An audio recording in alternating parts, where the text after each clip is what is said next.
चलिए दोस्तों, स्वागत एक बार फिर से आप सभी का। नेक्स्ट वाला जो क्वेश्चन आपके सामने है और क्वेश्चन नंबर 81 और 82 दो क्वेश्चंस हमारे हैं, दोनों हमारे जो हैं एरर के क्वेश्चन है। चलिए शुरू करते हैं। The farmer finds it difficult to find buyers to sell its fresh organic produce. ठीक, ये इसका हमने पढ़ा। अब आप इसका मीनिंग देखो। फार्मर, किसकी बात हो रही है? द फार्मर की। द लग गया, इसका मतलब कोई उस स्पेसिफिक, उस आप डेफिनेट, उस निश्चित फार्मर, किसी एक फार्मर की हम लोग बात कर रहे हैं, है ना, जिसके बारे में हम लोग बात कर रहे हैं वो एक स्पेसिफिक फार्मर है, सभी फार्मर की बात नहीं की जा रही है। तो ये हमारा जो फार्मर है ये क्या है? सिंगुलर सब्जेक्ट है दोस्तों। ठीक है, एक वचन है, सिंगुलर सब्जेक्ट है। इसका मतलब इसके बाद जो वर्ब आने वाला है वो क्या होगा? वो भी सिंगुलर वर्ब होने वाला है, और बिल्कुल है। ठीक है ना, यहाँ पर सब्जेक्ट और वर्ब का एग्रीमेंट बिल्कुल बराबर है, इसके अंदर कोई भी एरर नहीं है। तो द फार्मर फाइंड्स, या ये आपका बिल्कुल सही है। इट डिफिकल्ट, अब ये इट किसके लिए? इस चीज को या इस बात को जो है वो क्या महसूस करता है, क्या देखता है? वो परेशानी, डिफिकल्ट देखता है, मुश्किल पाता है। क्या पाता है? मुश्किल पाता है। क्या? टू फाइंड बायर्स, की बायर्स उसको नहीं मिल पाते हैं, खरीदार नहीं मिल पाते हैं। किसके लिए? To sell its fresh organic produce, की अपने जो फ्रेश, एकदम ताज़े जो ऑर्गेनिक प्रोड्यूस जो है, या जो ऑर्गेनिक उसकी जो भी वो जो उसकी पैदावार होती है, जो धान्य वगैरह जो वो खेतों में उगाता है ना, वो उसके प्रोड्यूस हो गए, उन सबको जो है सेल करने में उसको जो सही बायर है, सही खरीदार है, वो उसको बड़ी मुश्किल से मिल पाते हैं, वो उसको मिल नहीं पाते हैं। ये इसका मीनिंग हो गया। अब दोस्तों ये जो वर्ड है प्रोड्यूस, इसके दो मीनिंग होते हैं। ठीक है ना, एक वर्ड जो है ये आपका प्रोड्यूस जो है, इसको हम लोग दो तरीके से यूज कर सकते हैं। इसको हम लोग जो है वर्ब की तरह भी यूज कर सकते हैं, और प्रोड्यूस जो वर्ड है वो हमारा नाउन की तरह भी यूज होता है। ठीक है, अब प्रोड्यूस अगर हम लोग इसको नाउन की तरह यूज करें तो इसका मतलब होता है फसल। ठीक है ना, फसल या फिर जो उपज, जो पैदावार होती है, ठीक है, उसको कहा जाता है प्रोड्यूस। तो एक तो वो हो गया, और दूसरा अगर हम इसको वर्ब की तरह इस्तेमाल अगर यदि हम करें तो इसका मतलब होता है किसी चीज़ को क्या करना? प्रोड्यूस करना, उत्पन्न करना। ठीक है, पैदा करना, ये सेंस में आ रहा है। या एक तरह से क्या करना? जनरेट करना। क्या करना? जनरेट करना, या उसको ग्रो करना। ठीक है, ये सेंस आ रहा है। तो दोनों, अब यहाँ पर्टिकुलरली हम लोग किसकी बात कर रहे हैं? ये प्रोड्यूस हमारा क्या है? यहाँ पर नाउन है। ठीक है, इसका मतलब उपज या फसल की बात हो रही है। अब हम देखते हैं वापस से, तो ये सब्जेक्ट वर्ब का एग्रीमेंट बराबर है। फार्मर फाइंड्स इट डिफिकल्ट, की ये फाइंड इट डिफिकल्ट, वो इसको बड़ा मतलब ये चीज़ उसके लिए मुश्किल लगती है। क्या चीज़? बायर्स को फाइंड करना, अपने खरीदार को ढूंढना, सो दैट वो क्या कर सके? सेल कर सके। तो टू के बाद जो है वर्ब का फर्स्ट फॉर्म आने वाला है। अब to sell its fresh organic produce. अब ये क्या है दोस्तों? इट्स है। अब ये हमारा प्रोनाउन है, ध्यान देना दोस्तों। ठीक है ना, ये जो है हमारा प्रोनाउन है, और ये जब भी प्रोनाउन आता है तो वो किसके हिसाब से आता है? उसके नाउन के हिसाब से। भाई ये इट्स जो है, मुझे बताओ आप लोग कि किसके लिए इस्तेमाल किया गया? ये इट्स किसकी बात कर रहा है? इट्स फ्रेश ऑर्गेनिक प्रोड्यूस, उसके अपने जो ऑर्गेनिक फ्रेश जो फसल है उसकी बात हो रही है। मतलब ये इट्स जो है ये फार्मर के लिए है। ठीक है, ये इट्स किसके लिए है? नाउन के लिए। और यहाँ इस पर्टिकुलर क्वेश्चन में हमारा नाउन क्या है? फार्मर है। ठीक है ना, ये फार्मर हमारा नाउन है। अब मुझे एक चीज़ बताओ दोस्तों, जब भी फार्मर का जेंडर हमको पता चलता है, जनरली जब हम फार्मर की बात करते हैं मस्कुलिन फेमिनाइन दोनों हो सकते हैं, बट हम लोग जो है ग्रामर के हिसाब से जो प्रायोरिटी है, इस केस में जो प्रायोरिटी जेंडर है वो हिज होता है ना, मेल होता है। तो यहाँ पर जो है इट्स नहीं आने वाला है। भाई हम किसी नॉन लिविंग चीज़ों की तो बात नहीं कर रहे हैं, फार्मर तो लिविंग होता है। तो यहाँ पर जो है इट्स आपका प्रोनाउन नहीं होने वाला है, और इसके बदले हम लोग क्या लगा देंगे? हिज। क्या लगा देंगे दोस्तों? हिज प्रोनाउन आपका राइट हो जाएगा। और ये हमारा एरर है, इसका मतलब सी वाला जो है ये हमारा एरर का क्वेश्चन, एरर का पार्ट है। ठीक है, आगे देखो। तो फार्मर फाइंड्स इट डिफिकल्ट, उसको ये चीज मुश्किल लगती है कि वो एक सही खरीदार पता करें, सो दैट वो क्या कर सके? सेल कर सके हिज फ्रेश ऑर्गेनिक प्रोड्यूस, अपनी जो फ्रेश एकदम ताज़े ऑर्गेनिक बिल्कुल बने हुए प्रोड्यूस उसको सेल कर सके। ठीक है, तो एरर जो है हमारा सी में एरर है, प्रोनाउन का एरर है। क्लियर है दोस्तों। नेक्स्ट क्वेश्चन आपके सामने है 82 वाला। The court is expected to issue a summon. ठीक है, court is expected to issue a summon to the press regarding the investigation. कि कोर्ट जो है, कोर्ट से इज एक्सपेक्टेड टू, है ना, इज एक्सपेक्टेड टू मतलब जो है कोर्ट से इस चीज की जो है उम्मीद की जा गई है ना। कोर्ट से इज एक्सपेक्टेड मतलब ये आपका जो सेंटेंस है पैसिव वॉइस का सेंटेंस है दोस्तों। ठीक है ना, पैसिव वॉइस का सेंटेंस है। कैसे पता चला?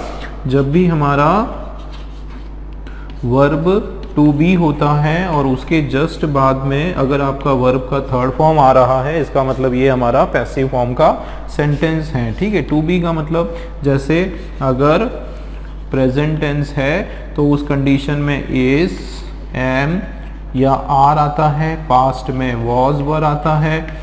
ठीक है, पास्ट में वॉज वर आता है और फ्यूचर जो है उसके अंदर विल बी या फिर शैल बी आता है। ठीक है ना, अगर ये कंडीशन है उसके बाद वर्ब का थर्ड फॉर्म है तो समझ जाओ कि आपका सेंटेंस जो है पैसिव वॉइस में आने वाला है। तो यहाँ पर देखो कोर्ट जो है उससे उम्मीद की गई है कि वो क्या करे, वो इशू करे। तो टू के बाद जो है वर्ब का फर्स्ट फॉर्म बिल्कुल बराबर क्या इशू करे, एक समन इशू करे। अब ये समन क्या होता है दोस्तों? समन का समझना पड़ेगा कि समन जो है ये हमारा वर्ब भी होता है और ये हमारा नाउन भी होता है। दो ठीक है, जिस तरीके से प्रोड्यूस वर्ब और नाउन है उसी प्रकार समन जो है वो भी हमारा वर्ब और नाउन होता है। समन जो है वर्ब जब होता है दोस्तों तो बिल्कुल इसी तरीके से लिखते हैं समन, और इसका मतलब होता है कॉल ऑफिशियली, किसी को जो है एकदम ऑफिशियली पुकारना, बुलाना। ठीक है, उसको कॉल करना ऑफिशियली, उसको इनवाइट तो नहीं करते हैं बेसिकली, इस तरीके एक तरह से कोई फरमान है ना, फरमान भेजना है ना, फरमान भेजना या उसको बुलाना है ना, ऑफिशियल किसी पर्पस से उसको कहा जाता है समन। और दूसरा जो होता है जब हम इसको नाउन की तरह इसको हम इस्तेमाल करते हैं तो उसका मतलब होता है, देखो सबसे पहले तो मैं आप बताऊं समन क्या हो। अगर आप इसको नाउन की तरह यूज कर रहे हो ना दोस्तों तो उसमें आपको इसकी स्पेलिंग में चेंज करना पड़ेगा थोड़ा सा। क्या? डबल एम ओ एन और एस लगाना पड़ेगा। जब आपने इसमें एस लगा दिया मतलब ये जो समन है ये हमारा अभी यहाँ पर वर्ब है, और जब आपने इसमें एस लगाया तो ये हमारा क्या बन जाएगा? नाउन बन जाएगा। ठीक है, क्या बन जाएगा? नाउन बन जाएगा। और समन्स का मतलब होता है कोर्ट का कोई ऑर्डर। क्या मतलब होता है? कोर्ट का जो ऑर्डर आता है, जो फरमान जिसको कहा जाता है, ठीक है ना, जो फरमान कहा जाता है वो फरमान जो है वो होता है आपका समन्स। क्या होता है? समन्स। और समन्स की एक खास बात है कि वो हमेशा एस के साथ आता है। मतलब जब आपने समन शब्द नाउन की तरह जहाँ पर आप यूज़ कर रहे हो तो वहाँ पर आपको एस लगाना कंपलसरी है, और अगर आप वर्ब की तरह यूज़ कर रहे हो तो वो एस की कोई ज़रूरत नहीं है। अब इस क्वेश्चन में अगर आप देखोगे, आप देखो कि कोर्ट जो है उससे उम्मीद की गई है कि वो क्या करे? इशू करे अ समन। अब दोस्तों क्या हम लोग वर्ब के आगे लगाते हैं? क्या के बाद वर्ब आता है? नहीं आता है। के बाद तो जो है हम लोग क्या लगाते हैं? नाउन लगाते हैं। के बाद नाउन आता है तो जाहिर सी बात है यहाँ पर मीनिंग वाइज भी देखो नाउन आ रहा है कि कोर्ट जो है, और कोर्ट के ऑर्डर की बात हो रही है। यहाँ पर लिखा हुआ है कि समन्स का मतलब होता है कोर्ट का कोई ऑर्डर, कोर्ट का आदेश, फरमान। तो कोर्ट जो है वो इशू करने वाली है क्या? एक ऑर्डर इशू करने वाली है, एक समन्स इशू करने वाली है। मतलब यहाँ पर एस आने वाला है, मतलब एरर हमारा जो है बी वाले में है। ठीक है ना, एरर हमारा किस में आ गया? बी वाले में। ये नाउन होगा हमारा, वर्ब नहीं होगा। और बिल्कुल देखो कितना इंटरेस्टिंग क्वेश्चन है। आप लोग सोच भी नहीं पाते हो कई बार तो कि इस तरह का कभी भी एरर आ सकता है। इसीलिए दोस्तों आपका पीओ क्लियर करना इतना आसान भी नहीं है, बहुत प्रैक्टिस की ज़रूरत है। बट प्रैक्टिस अगर करते जाओगे तो बहुत आसान भी हो जाएगा। ठीक, बट आपको बिल्कुल पूरा मेंटली यहीं पर होना है, बिल्कुल ध्यान से इसको समझना है, और आपकी वोकैब तो स्ट्रांग होना चाहिए। ठीक। ठीक। तो देखो टू इशू अ समन्स हो गया टू द प्रेस, किस चीज को ऑर्डर इशू किया, एक फरमान इशू किया, प्रेस को इशू किया, किस बात के लिए, रिगार्डिंग द इन्वेस्टिगेशन। तो रिगार्डिंग मतलब के कारण, के बारे में, के विषय में, है ना, ये इसका मीनिंग आ रहा है कि के विषय में, किस विषय में, जो इन्वेस्टिगेशन छानबीन जो हुई उस विषय में जो है उन्होंने एक समन, एक फरमान, एक ऑर्डर जो है वो जारी किया। अब दोस्तों इस तरह के कुछ वर्ड्स होते हैं जो हमेशा उसमें एस लगा होता है लेकिन वो सिंगुलर होता है, आपको ये याद रखना है ना। जैसे ये सिंगुलर आपका नाउन है, ये क्या है, सिंगुलर नाउन है।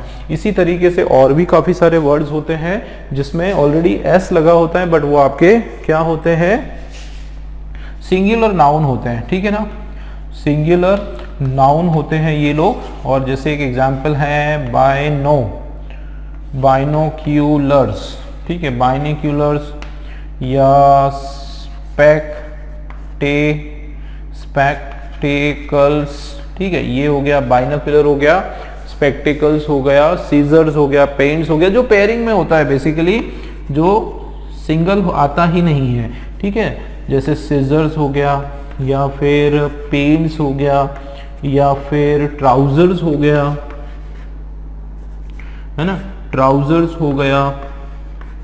तो क्योंकि वो सिंगल आते ही नहीं है, हमेशा वो किस में होता है, पेयरिंग में होता है, और इसलिए हम लोग उनके आगे, सबके आगे क्या लगा देते हैं हम लोग दोस्तों, स्पेक्टेकल्स, ई आएगा यहाँ पे, ठीक है, स्पेक्टेकल्स में यहाँ पे ई आने वाला है, तो हम लोग जो है उनके आगे सब में एस लगता है। जैसे इनिंग्स हो गया, ठीक है, इनिंग्स हो गया, तो हमेशा इनिंग्स दो होती है, तो इस तरह के जो शब्द हैं जो हमेशा अपने साथ एस लगकर ही कंप्लीट सेंस आता है, लेकिन होते ये सिंगुलर फॉर्म में है, ठीक है, क्लियर है। तो इस पर्टिकुलर क्वेश्चन में हमारा दोनों के दोनों जो है सिंगल एरर के क्वेश्चन है, ठीक है। चलिए नेक्स्ट क्वेश्चन देख लेते हैं। स्वागत दोस्तों एक बार फिर से आप सभी का, और नेक्स्ट क्वेश्चन हमारा आपके सामने है, क्वेश्चन नंबर 83 हम लोग देखने वाले हैं दोस्तों। क्या लिखा है देखते हैं। Experts suggest that making work rewarding mean rethinking the way companies are led. क्या इसका मीनिंग है, एक्सपर्ट सजेस्ट दैट, ये एक्सपर्ट जो है, बुद्धिजीवी लोग जो है, उन लोगों की क्या है, एक सजेशन है, उन लोगों की एक राय है। क्या राय है कि मेकिंग वर्क रिवॉर्डिंग, कार्य को क्या बनाना, रिवॉर्डिंग बनाना, और ज़्यादा जो है अप्रिशिएटिव बनाना, कार्य को और ज़्यादा रिजल्ट ओरिएंटेड बनाना, ठीक है, या फिर कार्य को और ज़्यादा इंटरेस्टिंग बनाना। इसका मतलब है इसका मतलब है रीथिंकिंग, वापस से चीज़ों को सोचना, rethinking the way companies are led, मतलब एक पूरी नए तरीके से सोचना, किस तरीके से कंपनी को लेड करना है, कंपनी को आगे लेकर जाना है, ठीक है, ये इसका मीनिंग निकल कर आ रहा है। तो ये किसकी राय है, एक्सपर्ट्स की राय है। अब देखते हैं दोस्तों इसका स्ट्रक्चर।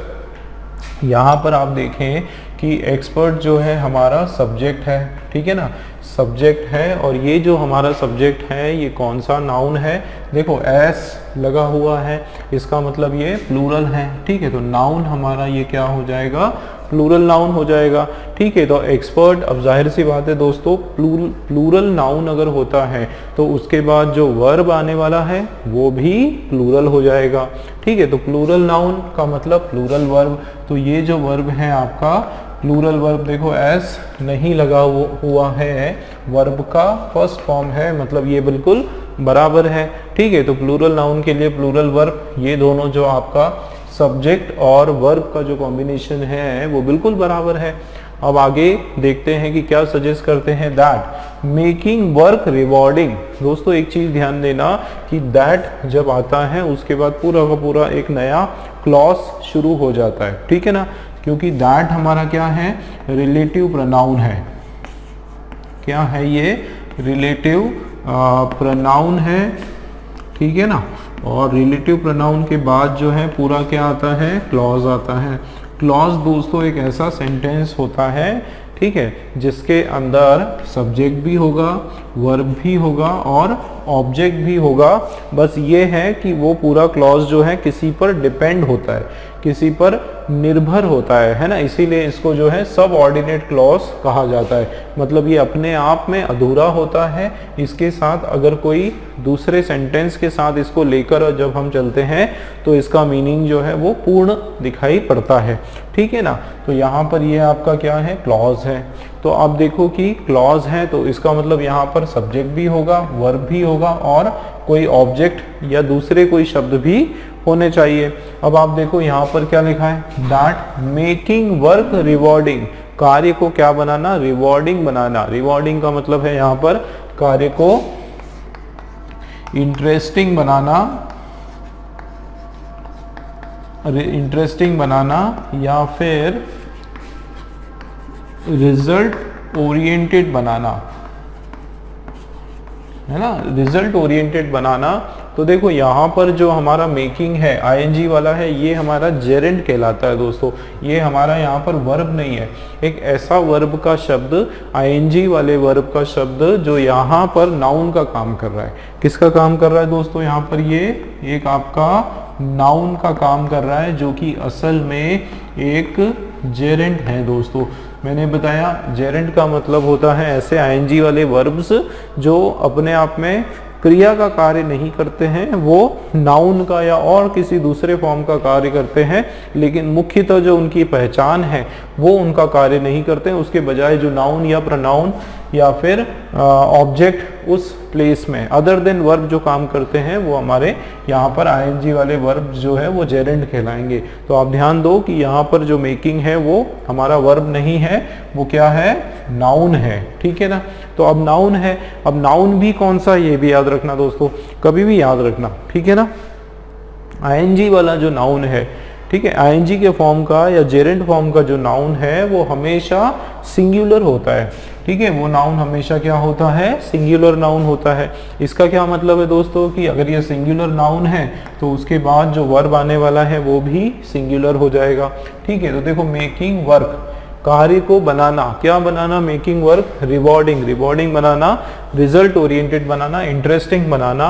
अब देखो ये हमारा वर्ब आ गया मीन, तो मीन हमारा क्या है, V1 है, तो ये रॉन्ग हो जाएगा, इसके बदले जो है मीन नहीं मीन्स हो जाएगा, क्योंकि हमको चाहिए V5, ठीक है। वर्ब के साथ जो है S और ES लगा हुआ होना चाहिए, ठीक है। क्यों, क्योंकि हमारा जो नाउन है वो सिंगुलर है।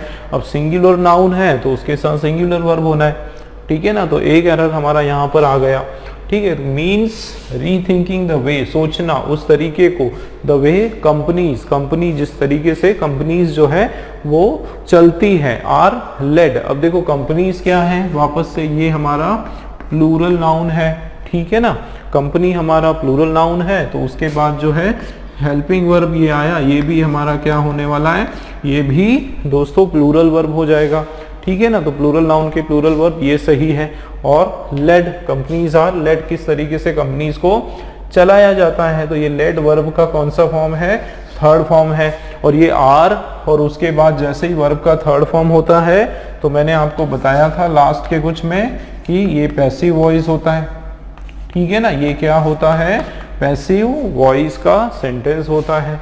तो यहाँ से कोई भी एरर हमको नहीं दिख रहा है, एरर जो है हमारा पर्टिकुलरली सी वाले पोर्शन में एरर है, ठीक, क्लियर है दोस्तों।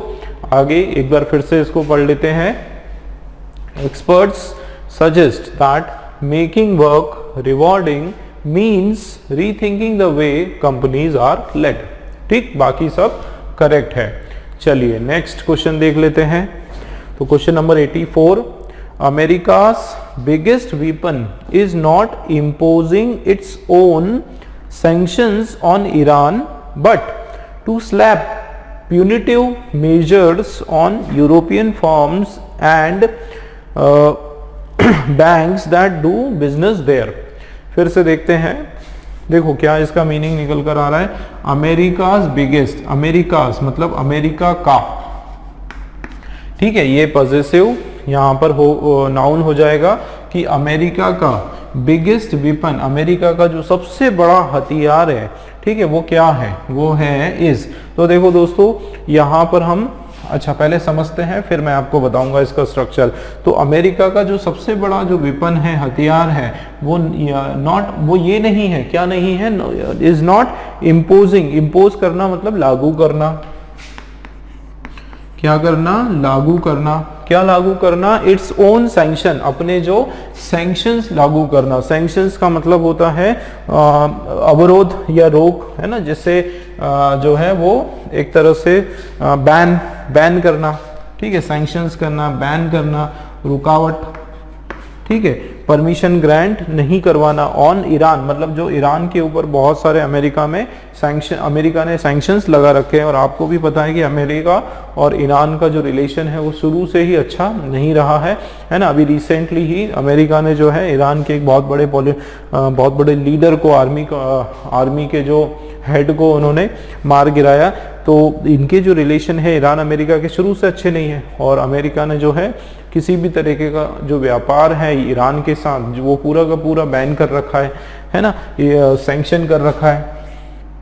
तो अमेरिका का जो सबसे बड़ा हथियार है वो केवल ईरान के ऊपर बैन लगाना या फिर सैंक्शन लगाना वो ही नहीं है, लेकिन देखो, लेकिन टू स्लैब प्यूनिटिव मेजर्स, उसके ऊपर क्या करना, स्लैब करना। स्लैब करना का मतलब भी यही होता है कि फोर्सिबली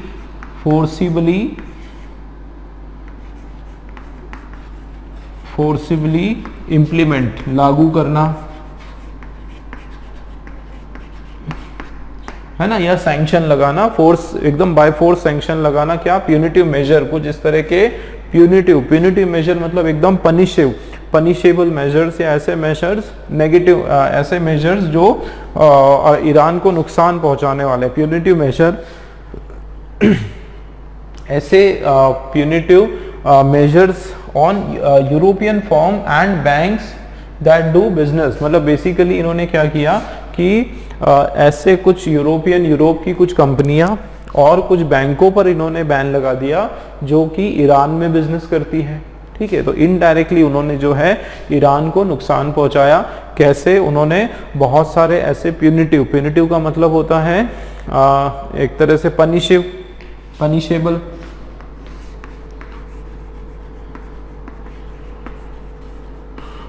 ठीक है ना, पनिशेबल जो है मेजर्स जो हैं वो इन्होंने उस पर लगा दिए। किस पर, मेजर्स किस पर लगा है, उस पनिशेबल, उन्होंने कुछ सैंक्शंस लगा दिए यूरोपियन कंपनीज पर और कुछ बैंक्स पर जो कि ईरान के अंदर बिजनेस करती है। तो इनडायरेक्टली उन्होंने क्या किया कि ईरान को पूरी तरह से बैन लगा दिया, ईरान पर किसी भी प्रकार का बिजनेस करने से उन्होंने बैन लगा दिया। ऐसी सारी कंपनियां, ऐसे बैंकों पर भी बहुत सारा हैवी सैंक्शन या ऐसे स्टेप्स उठाए, है ना, जिससे जो कि ईरान में इनडायरेक्टली बिजनेस करती है, ठीक है। तो ये तो इसका क्या था मीनिंग। अब हम लोग देख लेते हैं इसका स्ट्रक्चर।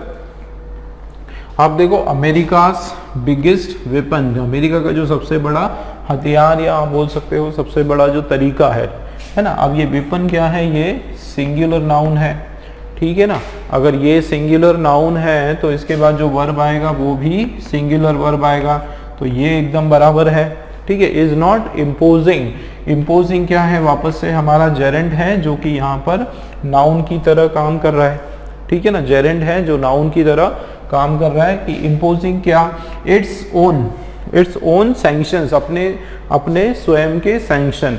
अब ये इट्स जो है ये आपका पॉजेसिव प्रोनाउन है, ठीक है। अब ये इट्स किसके लिए यूज हो रहा है, ये इट्स यूज हो रहा है अमेरिका के लिए, है ना। अमेरिका क्योंकि एक नॉन लिंग न्यूटर जेंडर में आने वाला है, तो इसलिए यहाँ पर इट्स जो है वो बिल्कुल बराबर है। एक तो सिंगुलर है, ठीक है। अगर प्लूरल होता तो यहाँ पे देयर्स लगा देते हम, ठीक है, या फिर कोई पर्सन होता तो हिज या हर हो जाता।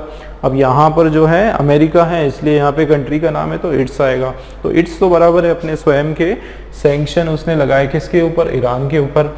अब देखो यहाँ पे सैंक्शन लगाया और यहाँ पर बट लिखा है, तो यहाँ पे जस्ट उसका अपोजिट बात की जा रही है। बट टू स्लैब प्यूनिटी, और क्या करा, स्लैब प्यूनिटिव मेजर, कुछ ऐसे स्ट्रिक्ट मेजर्स जो है यूरोपियन फॉर्म पर भी लगा दिया और बैंक्स पर लगा दिया जो कि वहां पर बिजनेस करते हैं, बिजनेस देयर।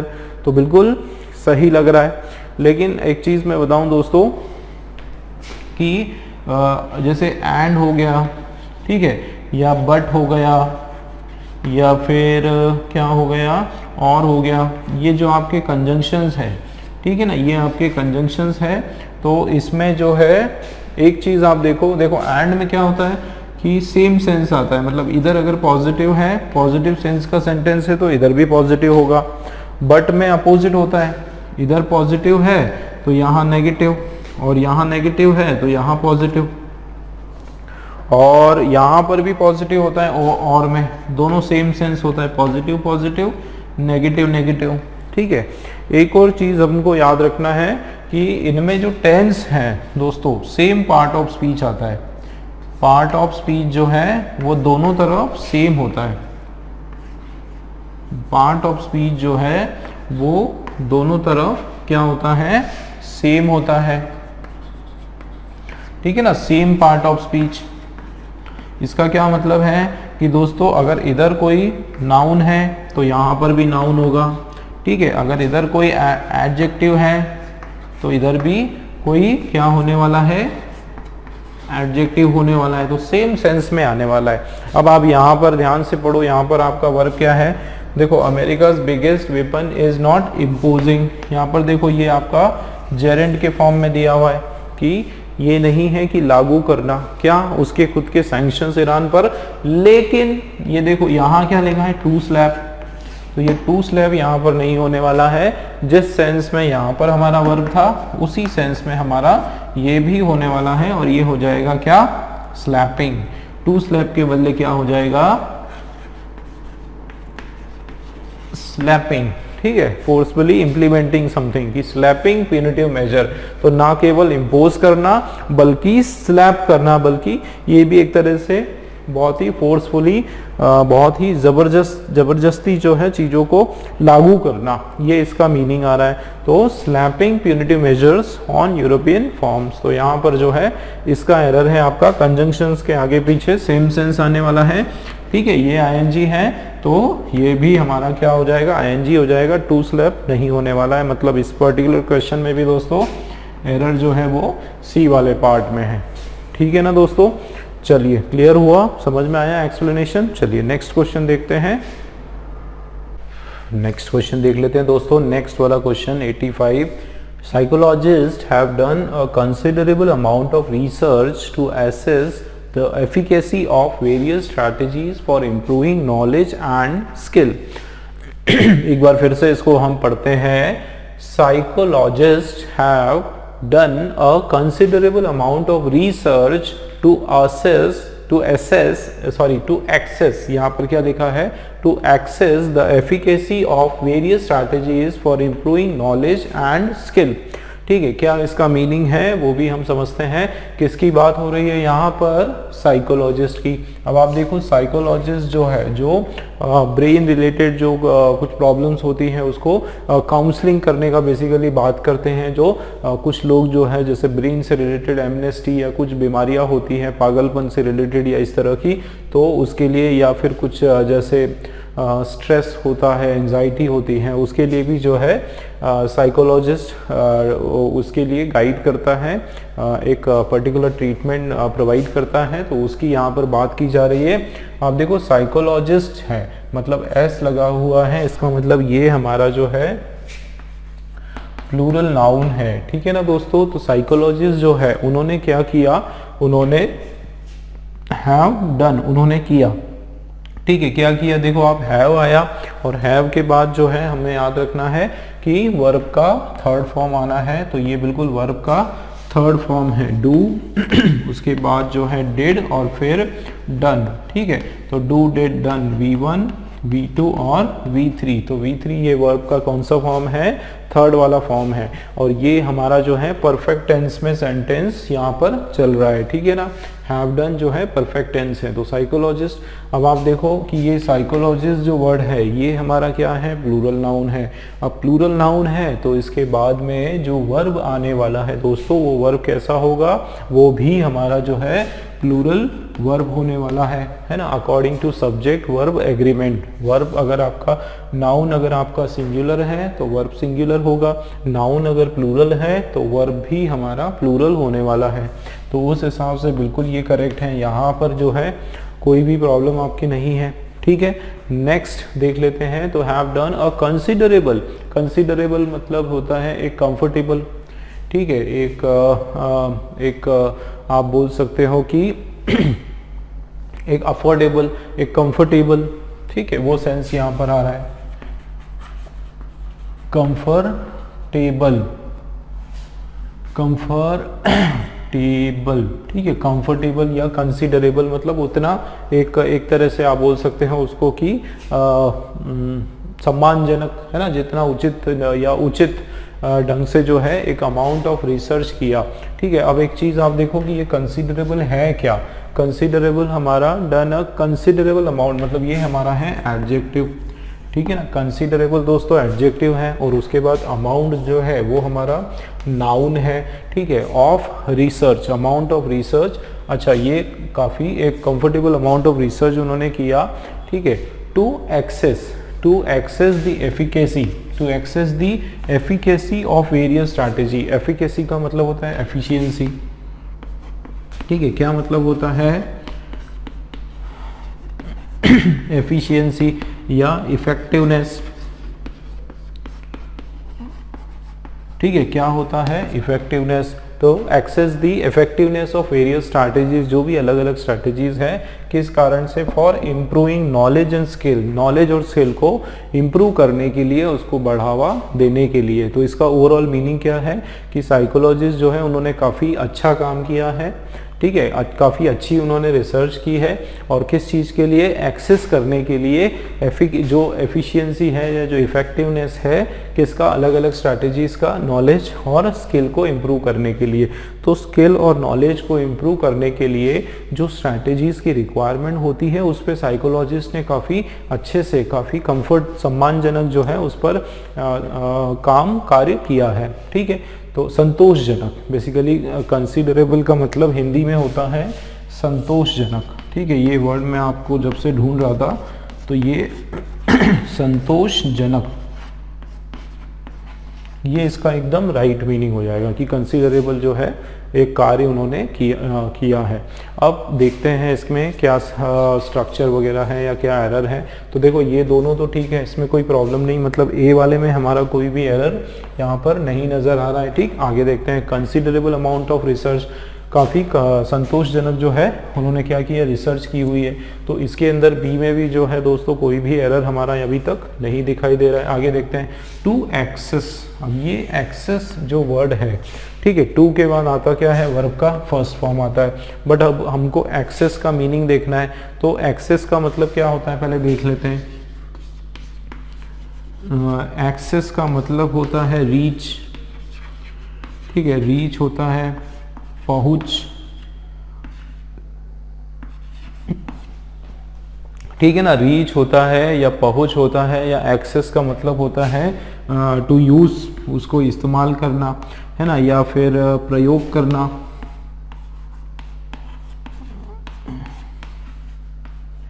ठीक है, प्रयोग करना या फिर उसका उपयोग करना है ना। एक्सेस मतलब उपयोग करना, प्रयोग नहीं होगा, उपयोग होगा। ठीक है, उपयोग करना, ये आपका बिल्कुल सही हो जाएगा।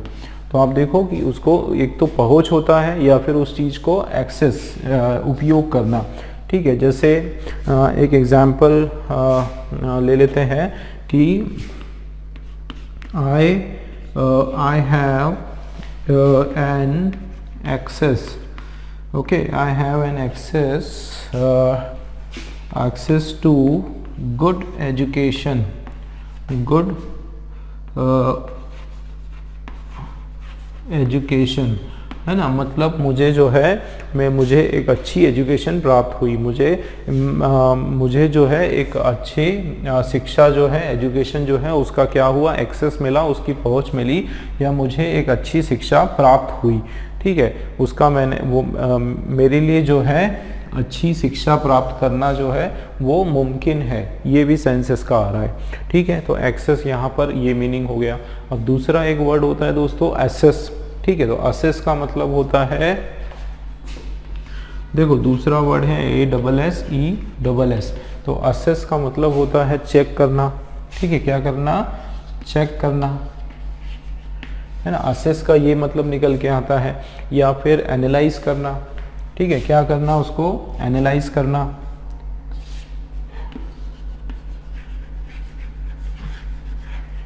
तो चेक करना या फिर एनालाइज करना। देखो एक शब्द आपने सुना होगा, कौन सा? असेसमेंट, है ना, वो इसी से बना हुआ है। कौन सा शब्द? असेसमेंट। तो असेसमेंट जो है क्या होता है? एक तरह से एक असाइनमेंट होता है। क्या होता है? ठीक है ना, एक असाइनमेंट होता है, डबल एस आएगा यहाँ पर। तो एक प्रकार से असेसमेंट क्या होता है? एक असाइनमेंट होता है जो आपके स्कूल में या कॉलेजेस में आपके टीचर्स आपको देते हैं। ठीक है, तो उसी तरीके से एक असेसमेंट है, एक एनालाइज करना, उस चीज़ को चेक करना, असेस करना। तो ये असेस जो वर्ड है दोस्तों, ये हमारा क्या है? असेस जो है ये हमारा वर्ब है। ठीक है, ये क्या है? वर्ब है, और कौन से सेंस का है? पॉजिटिव सेंस का है। दोस्तों ये जो होता है एक्सेस, एक्सेस मतलब किसी चीज़ पे रीच या अपने हमारी जो पहुंच। ठीक है, ये आपका जो है वर्ब भी हो सकता है और नाउन भी, दोनों तरीके से हम लोग इसको इस्तेमाल कर सकते हैं। वर्ब की तरह से भी इस्तेमाल कर सकते हैं और नाउन की तरह से भी हम इसको उपयोग में ला सकते हैं। लेकिन ये जो है आपका कौन से सेंस का है? ये भी पॉजिटिव सेंस का है। अब यहाँ पर हमको देखना पड़ेगा कि हमारा कौन सा वर्ड यहाँ पर फिट हो रहा है। आप देखो कि amount of research to access, है ना। अब एक्सेस, इसको पढ़ते हैं एक्सेस और इसको पढ़ते हैं असेस। अब एक्सेस का मीनिंग होता है क्या? पहुंच, रीच या उपयोग में लाना। तो क्या कौन सा मीनिंग है? देखो amount of research to access. To access मतलब टू, उसको ग्रहण करना, उसको अपनी पहुंच में, अपनी पकड़ में लेना। Access the efficiency of various strategies, वो मीनिंग आ रहा है। या फिर to check the efficacy, to check the efficiency, या to analyse the efficiency of various strategy. तो साइंटिस्ट जो है इन्होंने काफ़ी इतना रिसर्च कर लिया है ताकि वो क्या कर सके? चेक कर सके, या वो क्या कर सके? एनालाइज कर सके किसका? जो इफेक्टिवनेस, किस अलग अलग स्ट्रैटेजीज का, जो स्ट्रैटेजीज जो है बनाई गई हैं उन स्ट्रैटेजीज का ये क्या कर सकते हैं? अलग अलग तरीके से एनालाइज कर सकते हैं। मतलब यहाँ पर जो है दोस्तों राइट जो वर्ड है वो हमारा कौन सा हो जाएगा? एसेस रॉन्ग होने वाला है, और राइट हमारा क्या हो जाएगा? एसेस। ठीक है, असेस हो जाएगा, एक्सेस जो है वो हमारा रॉन्ग हो जाएगा, है ना। तो इसका मतलब इसके अंदर जो है वर्ड रिप्लेसमेंट का एरर है। वर्ड आपको क्या करना है? रिप्लेस करना है। ठीक है ना, वर्ड रिप्लेसमेंट का यहाँ पर एरर है आपके सामने, और इसी कारण से जो है सी वाला हमारा ये पॉइंट रॉन्ग हो गया, और बाकी तो कोई प्रॉब्लम है नहीं। To assess the efficiency of various strategies, ये भी ठीक है। क्यों? For improving knowledge. फॉर के बाद वर्ब का आईएनजी आता है, ये भी याद रखना। ठीक है ना, फॉर के बाद वर्ब का आईएनजी वाला फॉर्म आता है, इसमें भी कोई प्रॉब्लम नहीं। For improving knowledge and skill. ठीक है, बाकी करेक्ट। सी वाले में जो है हमारा एरर आ गया। ठीक, नेक्स्ट क्वेश्चन देखते हैं।